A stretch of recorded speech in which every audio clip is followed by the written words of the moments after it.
बड'फानो बर'नि बिफा जारिमिनारि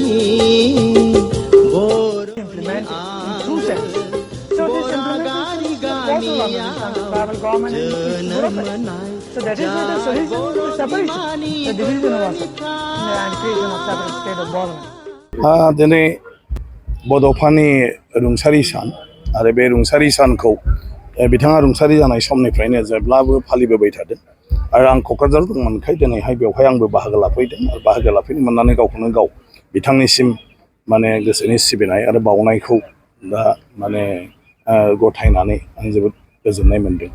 बड'फाया जाहैबाय जोंनि बयनिबो साफ्रोमनिबो मोनसे जिउनि बाहागो बायदि जोंनि बर' समाजावथ' आरो मख'नो गोनां आरो बेबायदि गुबुन गैला जे बिथाङानो जोंनि दिनैनि गासिबनिबो माने गुदि बिथां नङामोनब्ला बर'आ खौसे जानानै सोमावसारनानै दिनै जों बे अबस्थायाव सफैयामोन जायजों थामोनथा रैखाथिनि थाखाय जोङो गावखौनो खुंनो हानाय मोनसे खुंथाइ गोहोखौ भारत संबिजितनि 6थि सिडिउलाव दिनै मोननो हादों। बेनि गुदियाव बिथाङानो बिथांनि फोरोंनायखौ लानानै जों दासिमबो मावो। दिनैनि बे समावबो जों माबा मोनसे खैफोद आफोद फैयोब्ला बड'फाया जोंखौ माब्ला माबायदि समाव माबायदि जों जानांगौ माबायदि मावनांगौ बेफोरखौ जि फोरोंलांदों बेखौनो लानानै जों दिनै गासैबो माने सावरायो आरो बेखौ लानानै जों थांखि लायो आरो बिदिनो मावनानै जों बारग'बोगासिनो दं। जोंनि गेजेराव जेब्ला जों सासेया सासेखौ मानिनो हाया जायो बेबायदि समायावबो जोङो बड'फाखौ गोसोखाङो आरो बड'फानि मुं लानानै जों बयबो गावबा गावनि जि मोनसे इग' बेफोरखौ नागारलायनानै जोङो दिनै खौसे जाबोगासिनो दं आरो इयुनावबो बिथाङानो जोंनि गुदि बिथांखौ नागारनानै जों आरो ज' जानो हानाय जोंहा गुबुन जेबो गैया। ओंखायनो दिनैनि बे सानाव बेवहायल' नङा बयबो जेरावबो बड'फाखौ मान बावो।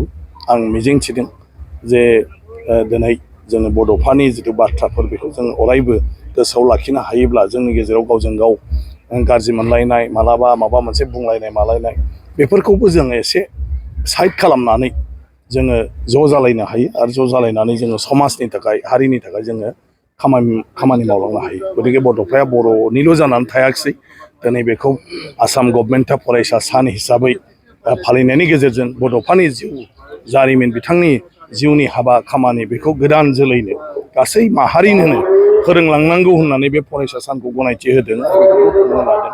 ओंखायनो बे जोंनि थाखाय देरगानायनि बाथ्रा।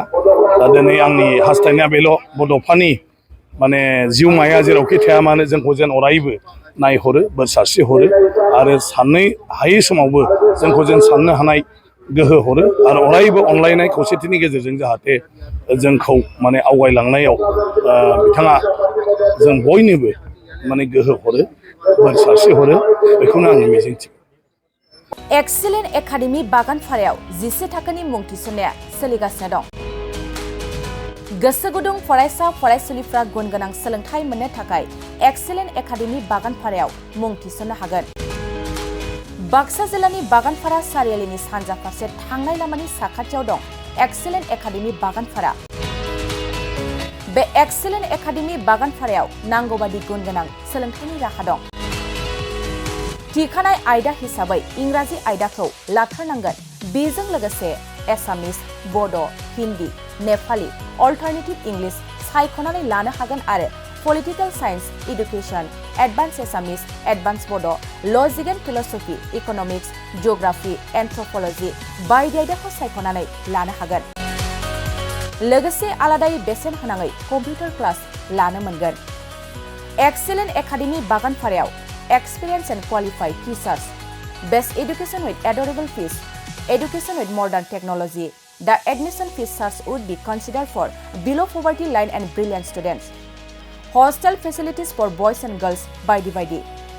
थांनाय 2022 मायथाइयाव फोसावजानाय आसाम हायार सेकेन्डारि जोबथा आनजादनि फिथायाव बे एक्सेलेन्ट एकाडेमि बागानपारानिफ्रायनो अनामिका ब्रह्म मुंनि सासे फरायसुलिया 99 जौखोन्दो लानानै अल आसाम साबजेक्ट टपार जानो हादोंमोन। लोगोसे बोहैथि बोसोर 2024 मायथाइनि थाखाय एक्सेलेन्ट एकाडेमि बागानपारायाव गोसो गुदुं फरायसाफ्रा मुं थिसननो थाखाय फरायसालियाव फैनानै फर्मखौ लांफैनो हासिगोन आरो मुं थिसननो हासिगोन।